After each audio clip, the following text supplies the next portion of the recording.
জাতীয় ঐক্যসহ বিভিন্ন বিষয়ে ঐকমত্য গড়ে তুলতে বিএনপির শীর্ষ নেতাদের সঙ্গে বৈঠক করেছেন খেলাফত মজলিসের নেতারা।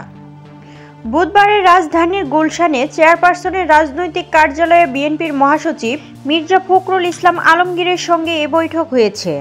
বৈঠকে ৯ সদস্যের প্রতিনিধি দলের নেতৃত্ব দেন খেলাফত মজলিসের আমির মাওলানা আব্দুল বাসিত আজাদ এবং মহাসচিব আহমদ আব্দুল কাদের।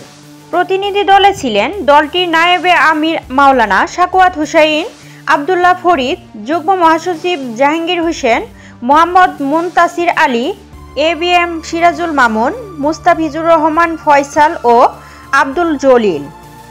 উক্ত বৈঠকের পর খেলাফত মজলিসের মহাসচিব আহমদ আব্দুল কাদের বলেছেন, আমরা নিজেকে বিএনপির সঙ্গে আলাপ করতে এসেছি।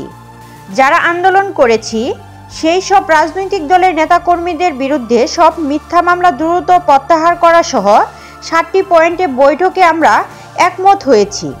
বিশেষ করে ইসলামী দলগুলোর মধ্যে ঐক্য সাধন করা ও সবাইকে নিয়ে জাতীয় ঐক্য গঠন করে এর আলোকে আমরা কাজ করব ইনশাল্লাহ।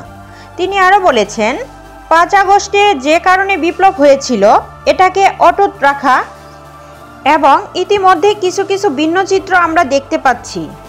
আমাদের মধ্যে বক্তব্য হচ্ছে বিভেদ নয়, ঐক্য। জাতির স্বার্থে আজকে ঐক্যবদ্ধ হওয়া জরুরি বিষয়। এজন্য আমরা বিএনপির সঙ্গে আলাপ করতে এসেছি। আলাপ করে আমরা একমত হয়েছি।